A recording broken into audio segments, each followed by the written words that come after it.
అధికార పక్షం వాళ్ళు అగ్రెసివ్ భూమిక వహిస్తున్నట్టు ఇందులో మనం చూస్తున్నాం.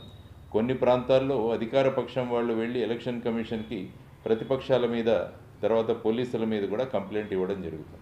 లక్ష్మణ్ గారు, నేను ఇక్కడే మీరు చెప్పిందని election commission of India Lakshman గారు మీరు చెప్పిందాన్ని నేను ఇక్కడ క్వశ్చన్ చేయదలుచుకున్నాను. అంటే ఇందులో కుట్ర కోణం ఉందంటున్నారు. ఎలాంటి కుట్ర కోణం దాగి ఉందంటారు?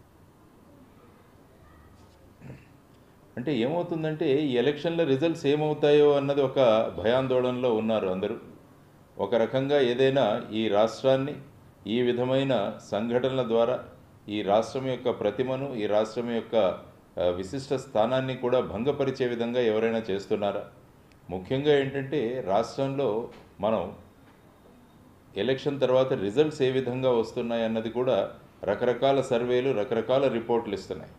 అందువల్ల ఈ సర్వేలు చూసి, ఈ విధమైన విషయాలు చూసి భయపడి ఏదైనా చేస్తున్నారా అన్నది ఒక కోణం అయితే, తర్వాత రాష్ట్రంలో సపోజ్ ఒకవేళ ప్రభుత్వం మారితే ఆ ప్రభుత్వం వచ్చిన తర్వాత ఏదైనా పెట్టుబడులు కానీ ఇవన్నీ వస్తే ఏమవుతుంది అన్న ఇది కూడా చూసుకుంటూ ఈ విధమైన సంఘటనలు క్రియేట్ చేయడం ద్వారా రాష్ట్రంలో రావాల్సిన పెట్టుబడులు కానీ, రాష్ట్రంలో రావాల్సిన పరిశ్రమలు కానీ ఇవన్నీ కూడా రాకుండా చేయడానికి ఏదైనా షడయంత్రం రచించబడుతుందా అన్నది కూడా మనం గమనించాలి. ఎందుకంటే ఒక ఫెయిర్ ఇన్వెస్టిగేషన్ జరిగితే, ఇందులో నిష్పక్షపాతమైన ఇన్వెస్టిగేషన్ జరిగితే అందులోని విషయాలు బయటపడతాయి.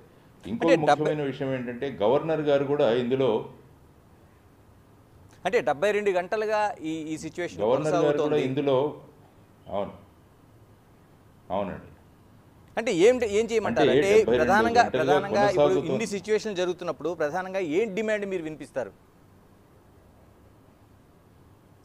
డిమాండ్ వినిపించాలంటే రాష్ట్రం యొక్క పరిస్థితులు ఏమవుతున్నాయి, లా అండ్ ఆర్డర్ పరిస్థితి ఏంటి, పబ్లిక్ ఆర్డర్ పరిస్థితి ఏంటి, యంత్రాంగాలు ఏ భూమిక వహిస్తున్నాయి. మరి 72 గంటలు గడిచినా కూడా మీరన్నట్టు వీధుల్లోనే కాదు, చివరికి హాస్పిటల్లోకి దూరి కూడా అక్కడ చికిత్స పొందుతున్న వాళ్ళ మీద కూడా ఈ విధంగా అటాక్స్ జరగడం అన్నది ఇదొక ప్రీ ప్లాన్డ్గా. నేను కొన్ని వీడియోస్ చూశాను, అందులో చేతుల్లో రాడ్లు పట్టుకొని తిరుగుతున్న గుంపులు కూడా కనిపిస్తున్నాయి. సో ఇవన్నీ ఉండగా మరి పోలీస్ యంత్రాంగం ఏం చేస్తోంది? అడిషనల్ పోలీస్ ఫోర్సెస్ అక్కడికి పంపించారా? ఎంతమందిని అరెస్ట్ చేశారు? ఎన్ని కేసులు రిజిస్టర్ చేశారు? తర్వాత ఈ ఇన్సిడెంట్లు ఏవైతే ఉన్నాయో అవి మళ్ళా జరగకుండా ఏ విధమైన ముఖ్య నేతలను ఏమైనా అదుపులోకి తీసుకున్నారా? ఇవన్నీ కూడా మనం చూడాల్సిన అంశాలు.